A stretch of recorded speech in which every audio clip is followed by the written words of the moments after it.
Yes, today's topic of discussion is pressure in fluids and atmospheric pressure. So, we are starting right now the fourth A part of this chapter, pressure in fluids and its transmission. So, to begin with, what is thrust? So, thrust is the force acting normally on a surface. Acting normally means like this. Suppose this is a surface. So, the force which is acting normally on the surface, which is known as thrust. Yes. So thrust exerted by a body on a surface is always equals to its volume because you always equals to its weight because weight is also works in upward to downward direction. Okay. So thrust is a vector quantity. Why it is a vector quantity? Since it is depend it depends on the direction. That's why it is a vector quantity. And thrust is nothing but a force. Thrust is the force, as you can see here in the definition. Yes, direction is perpendicular, correct, Gaurav. So thrust is the force. That's why its unit is same as the unit of force, that is Newton. Other units are dyne and kgf. 1 Newton is equals to 10 raised to power 5 dyne and 1 kgf equals to 9.8 Newton. Okay. Then what is pressure? Pressure is thrust per unit area. So the thrust which acts on a unit area, that is known as pressure. So the formula of pressure is thrust divided by area. Dyne itself a full form. Why do you think so that dyne is not a full form, Tanushka? Dyne is a unit.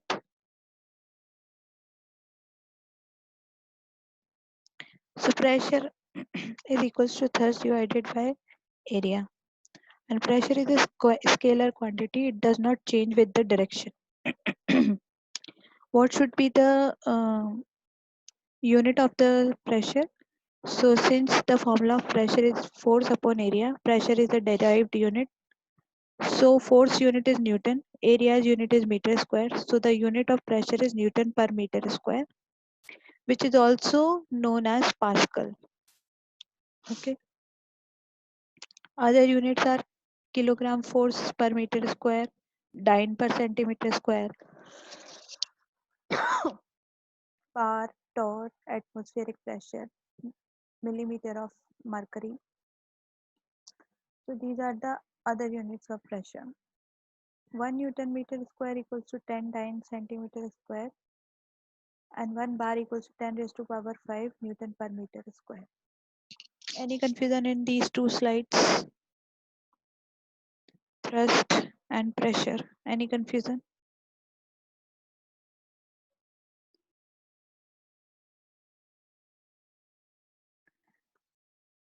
So factors which affect the pressure. So from the formula of pressure is thrust upon area. So obviously uh, these two things affect the pressure most. Okay, both thrust and area. To prove this thing, we will perform an experiment. We will take a brick of the dimension 5 multiply 20 multiply 10 centimeter. So first we will keep the brick horizontally and then we will keep the brick vertically in the manner that in position A this surface comes in the contact with the ground and in the second position this surface comes in the contact with the ground. So now we will calculate the pressure on both the conditions in both the conditions. So weight of the brick is 4 kgf.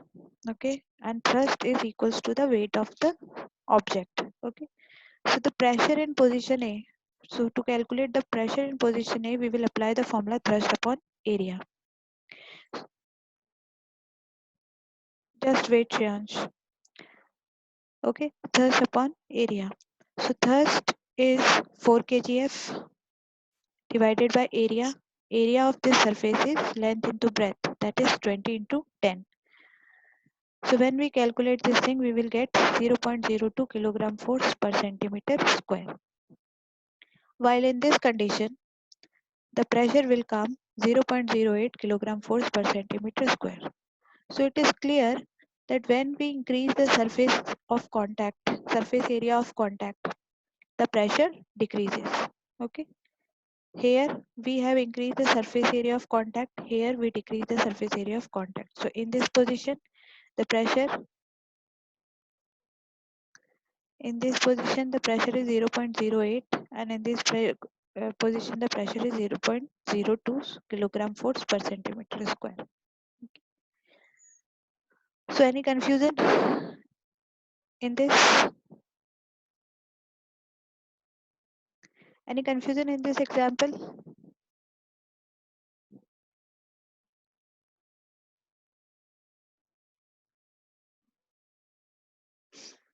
Shreyans, you were asking me the relation between pressure, thrust and area. So it is quite simple. With the definition, pressure is the thrust acting per unit area. So it is thrust per unit area. So pressure is equals to thrust divided by area. Clear, Shreyansh?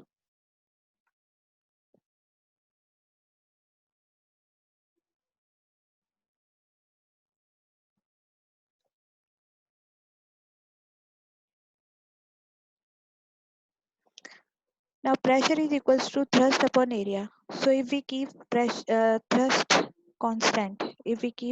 constant, then pressure is inversely proportional to area. With this example, we can see this. So in both the position, thrust is constant. Thrust is always 4 kgf. So the pressure is decreasing with increasing area. Here the area is increased, so pressure is decreased. Here the area is decreased, so the pressure is increased. So we can say that if we keep the thrust constant, then pressure is inversely proportional to area. When this increase, when this area increase, pressure decrease. When area decrease, pressure increase. And on the other hand, if we keep area constant, then pressure is directly proportional to thrust. So if the area is constant, then pressure will increase with the increase in the thrust or decrease with the decrease in the thrust.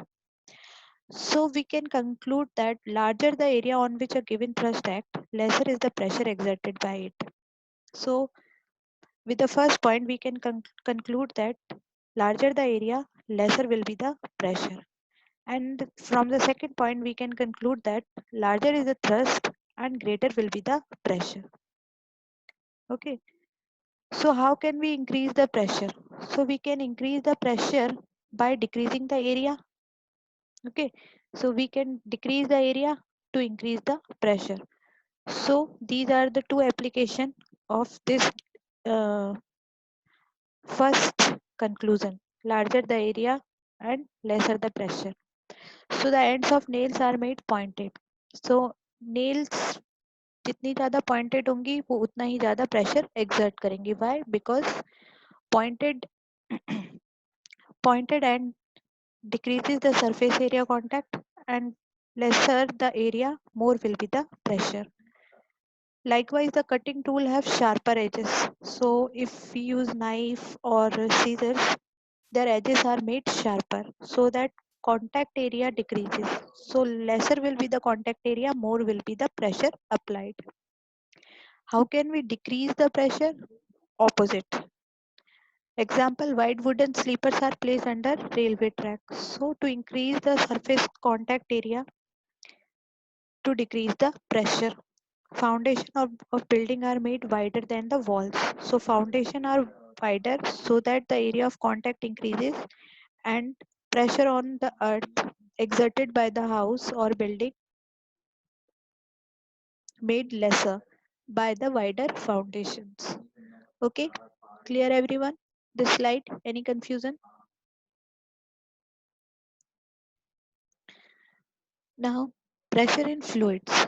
So in this chapter, The main thing of discussion is pressure and fluids.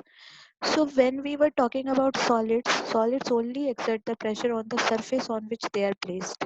Okay, like in this example of brick. So if this brick is placed on the surface, so this brick will exert pressure only on this surface on which it is kept, neither in this direction, nor in this direction, nor in this direction. Okay, but this is not true with the liquid. Liquid, when a fluid contained in a vessel, it exerts pressure at all direction, in all direction, not just liquid, rather fluid. What are the fluids? Both liquid and gases. The substance which can flow is known as fluid. So both gases and liquids are considered to be fluids. Okay, so both gases and liquids, they exert pressure at all the points in all the directions. So how can we prove it? We will take these three diagrams are proving my point. So uh, take a container, make hole at different heights, fill it with water. So you will notice that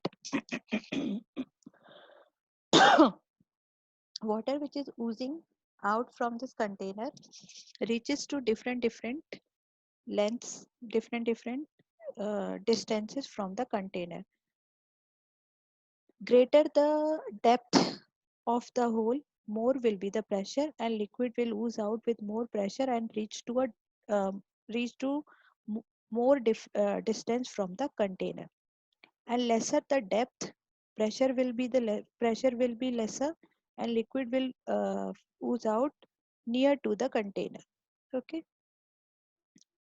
This second diagram proves that when we exert pressure in a container which is filled with liquid, liquid comes out from all the points with same pressure, which points are made at same level. Okay, in this diagram it is shown like this, but all these points are made at same depth. That's why the fluid is coming out with the same pressure. This diagram also shows the fluid is coming out with the same pressure since all three holes are made at same depth. Okay, so pressure increase with depth, it acts in all directions, same pressure at same level. Okay, so is it clear? This slide is clear, all of you? So this mathematical calculation proves that pressure increase with increase in the depth. So pressure exerted by a liquid column. So we will take a container which is filled with a liquid, and we will imagine a cylinder inside this container PQRS. This PQRS cylinder has a height h. Okay, RS surface is in the contact with the surface of water, and PQ surface at the depth h. Okay, it is at the depth h. So we all know that thrust exert on the surface PQ, this PQ is equals to the weight of this entire column. Okay, okay. So thrust is equals to the weight of this entire column PQRS. So the thrust exert on the surface PQ is equals to the weight of liquid column PQRS. Now we know weight equals to mass into gravity. Mass equals to volume into density. So weight will equals to volume into density into gravity. Okay. So we will replace this weight of liquid PQRS with this formula, volume into density into gravity. So the thrust exerted on surface PQ is equals to the volume of liquid column PQRS into density of the fluid into gravity. Now volume of liquid column PQRS. This is liquid column PQRS. This is a cylindrical column.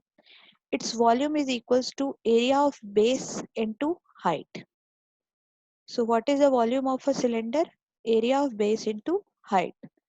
So this volume of liquid column PQRS can be replaced by the formula area of base into height into density into gravity. Okay. So thrust will be equals to area of base, that is A, into height, that is h, into density, that is rho, into gravity, that is g. Now we know that pressure equals to thrust upon area. So we will replace this thrust with this ah rho g, divided by area, that is A. Now A will cancel out A. So the pressure will equals to h rho g.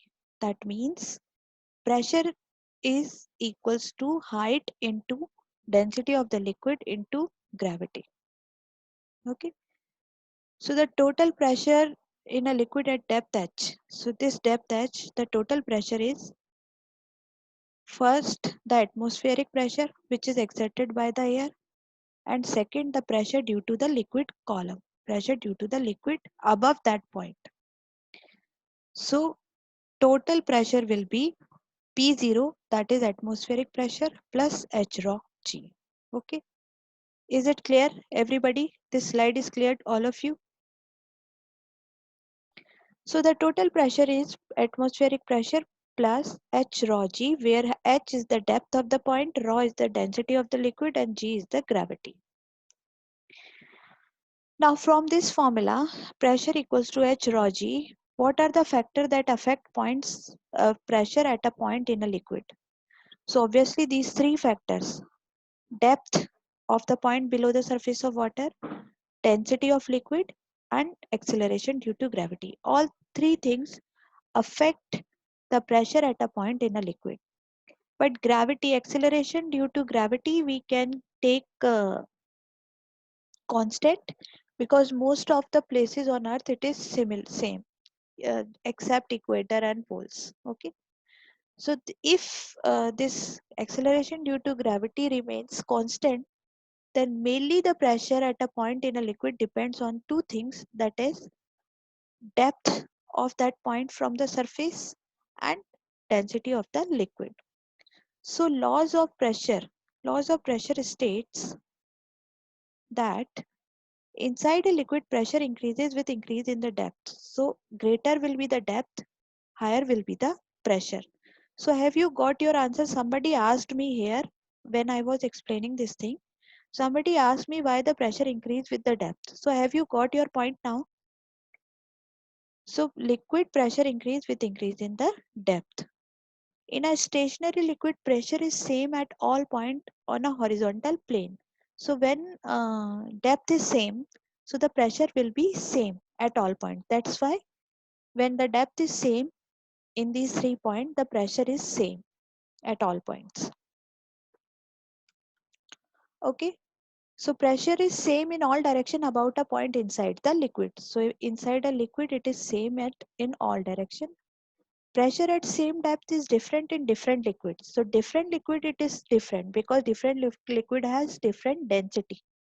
So it increase with the density, increase in the density of the liquid. So more will be the density of the liquid, greater will be the pressure.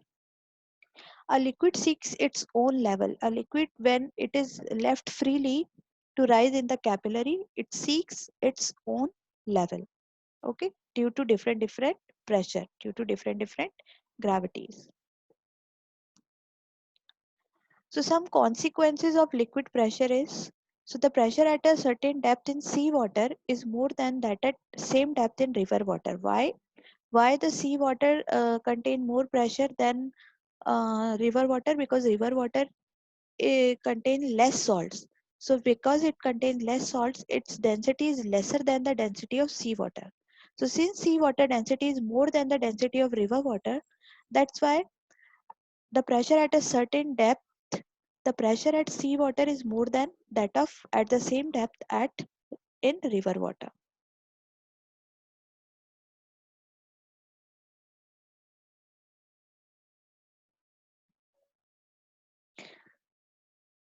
Aditya, just wait. I will answer your question.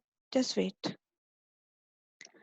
The wall of the dam is made thicker at the bottom. So why it is made thicker at the bottom? Because as we go down as we go at more depth in a river, pressure increases with the depth. So to withstand that increasing pressure, the dam wall at the base made thicker than the wall than the top. Water supply tanks placed high. Water supply tanks placed high so that downwards tap supply get water with more pressure. Special suits for divers. Divers, those who dive deep in the sea, they have to withstand with the higher deep sea pressure.